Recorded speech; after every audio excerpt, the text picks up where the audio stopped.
മാസപ്പടി കേസിൽ അന്വേഷണമില്ല, മുഖ്യമന്ത്രിക്കും മകൾക്കുമെതിരായ ഹർജി തള്ളി.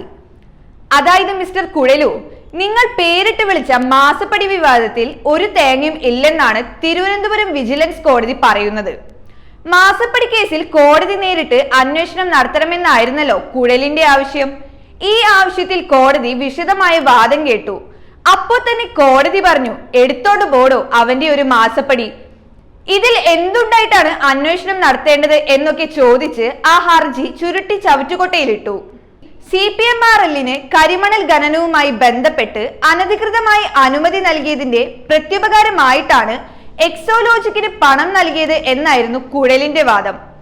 ഇത് സംബന്ധിച്ച് വിശദമായ അന്വേഷണം വേണമെന്നും പറഞ്ഞു. ആദ്യം വിജിലൻസ് വരട്ടെ എന്നായിരുന്നു. അത് നടക്കില്ലെന്ന് കണ്ടപ്പോൾ കോടതി നേരിട്ട് അന്വേഷിക്കണം എന്നായി. പക്ഷേ അവിടെയും കുഴലിന് രക്ഷയില്ല. കാരണം മാസപ്പടി എന്ന് ഊണിലും ഉറക്കത്തിലും പറയുന്നുണ്ടല്ലോ. കൂടുതൽ തെളിവുമായിട്ട് വരാൻ പറഞ്ഞു.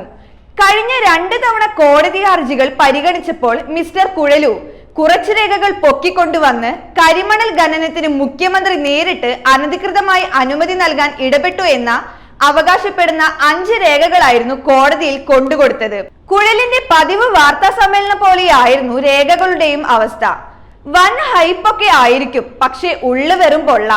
അതായത് രേഖകളിലൊന്നും മുഖ്യമന്ത്രിയുടെ പങ്ക് വ്യക്തമാക്കുന്ന ഒരു തെളിവുമില്ല. ആകെപ്പാടെ പുള്ളിയുടെ കയ്യിൽ ചിന്നക്കനാലിൽ ഒരു റിസോർട്ട് അടിച്ചെടുത്തതിന്റെയും ടാക്സ് വെട്ടിച്ച് നടത്തിയതിന്റെയും വ്യാജ ഒപ്പിടലുമായ രേഖകൾ മാത്രമല്ലേ ഉള്ളൂ.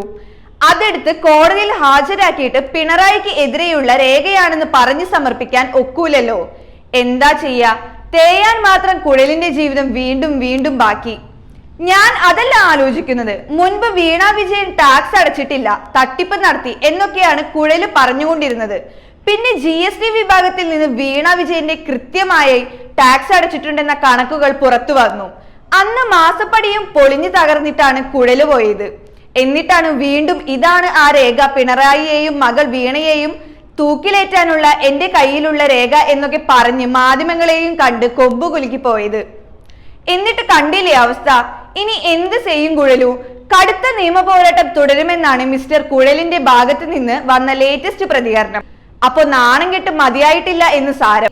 ഭൂമി കയ്യേറ്റത്തിൽ നാണം കെട്ടതും നിയമസഭയിൽ മുഖ്യമന്ത്രിയുടെ മുൻപിലിരുന്ന് ചൂളിപ്പോയതും കുഴലിന് പുത്തരി അല്ലെങ്കിലും ഇതൊക്കെ ജനങ്ങൾ കാണുന്നുണ്ട്, അത് മറക്കണ്ട. ഏതായാലും ഇതൊക്കെ മുറക്കി നടക്കട്ടെ. കുഴലിന്റെ ഈ പോരാട്ടം കാണാൻ വീണ്ടും വീണ്ടും കാത്തിരിക്കുന്നു.